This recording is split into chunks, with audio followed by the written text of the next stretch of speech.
முதல்வர் பதவியை ராஜினாமா செய்கிறார், ஆளுநர் அதிரடி காட்டுகிறாரா? மிக முக்கியமான ஒரு தகவல் அப்படின்னே சொல்லலாம். வீடியோவை முழுமைக்குமே ஸ்கிப் பண்ணாம பாருங்க. நிச்சயமா உங்களுக்கு மிகப்பெரிய ஒரு புரிதல் அப்படின்றது புரிய வரும். முதலமைச்சர் பதவியை ராஜினாமாவை கூட செய்வதற்கு வாய்ப்பு இருக்கு. அந்த அளவிற்கு ஆளுநர் அதிரடியான அதிரும் புதிரும் முடிவுகளை எடுக்க வாய்ப்புகள் இருக்கலாம் அப்படின்னு சொல்லிட்டு தொடர்ந்து கூறப்பட்டு கொண்டிருக்கக்கூடிய சூழ்நிலையில தான் முதலமைச்சருடைய பதவியை ராஜினாமா செய்ய வேண்டிய சூழல்களுக்கு தள்ளப்பட்டு இருக்கிறார் ஆளுநர். ஆளுநர் ரவி அவர்கள் இன்று பார்த்தீங்கன்னா யோகா தினம், எல்லாருமே பிஜேபியினர், ஆர்எஸ்எஸ், சங் பரிவார் அமைப்பினர் அப்படின்னு சொல்லிட்டு எல்லாருமே பார்த்தீங்கன்னா எல்லா விதமான விஷயத்தையுமே பண்ணிட்டு இருக்கக்கூடிய சூழ்நிலையில தான் முதலமைச்சர் பார்த்தீங்கன்னா பதவியை ரிசைன் பண்ணணும், ஸோ அவர் முதலமைச்சராக இருப்பதற்கே தகுதியற்றவர் அப்படின்னு சொல்லிட்டு தொடர்ந்து விமர்சனங்கள் அப்படின்றது ஒரு புறம் முன்வைக்கப்பட்டு கொண்டிருக்கக்கூடிய சூழ்நிலையில தான் எந்த நேரத்தில் வேண்டுமானாலும் முதலமைச்சருடைய பதவியை ராஜினாமா செய்ய ஸ்டாலின் அவர்கள் தயாராக இருக்க வேண்டும். ஏற்கனவே ஒரு தகவல்கள் என்பது கூறப்பட்டு விட்டது.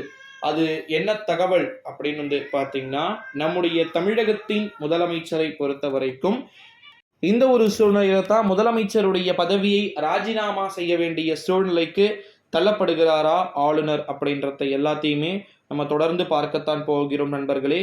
என்ன மாதிரியான நிகழ்வுகள் அப்படின்றது வரப்போகிறது, எப்பேற்பட்ட நிகழ்வுகள் என்பது வரப்போகிறது அப்படின்றத நம்ம வெயிட் பண்ணி தான் பார்க்கணும்.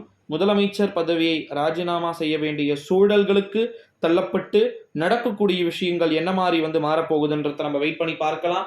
ஆனால் இந்த கள்ளச்சாராய விவகாரத்திற்கு திமுகவில் மிக முக்கியமான குற்றச்சாட்டுக்கள் பார்த்தீங்கன்னா முன்வைக்கப்படுகிறது. இது கண்டிப்பா நிச்சயமா உறுதியா நடந்து அரங்கேறும் அப்படின்னே சொல்லலாம் நண்பர்களே. ஸோ முதலமைச்சர் பதவியை ராஜினாமா செய்ய வேண்டிய சூழ்நிலைக்கு ஆளுநர் தள்ளப்படுகிறாரா? ஆளுநர் பார்த்தீங்கன்னா ப்ரெஷர் பண்ணுவாங்களா? மேலிடத்திலிருந்து வரக்கூடிய தகவல்கள் மிக முக்கியத்துவம் வாய்ந்தவையா இருக்கும். டெல்லி மேலிடத்தின் அரசியல் தான் இங்கு தமிழ்நாட்டில் இருக்கக்கூடிய விஷயத்த தீர்மானிக்கக்கூடிய நிலையில இருக்கும் அப்படின்றத நம்ம உறுதியா எதிர்பார்க்கலாம் நண்பர்களே. ஸோ உண்மையிலே முதலமைச்சர் பதவியை ராஜினாமா செய்ய வேண்டிய சூழ்நிலையில இருக்கிறாரா, இருப்பாங்களா? துப்பாக்கி சூடு நடக்கும் போதே 12 பேரை அதையே பெருசா கண்டுக்கல.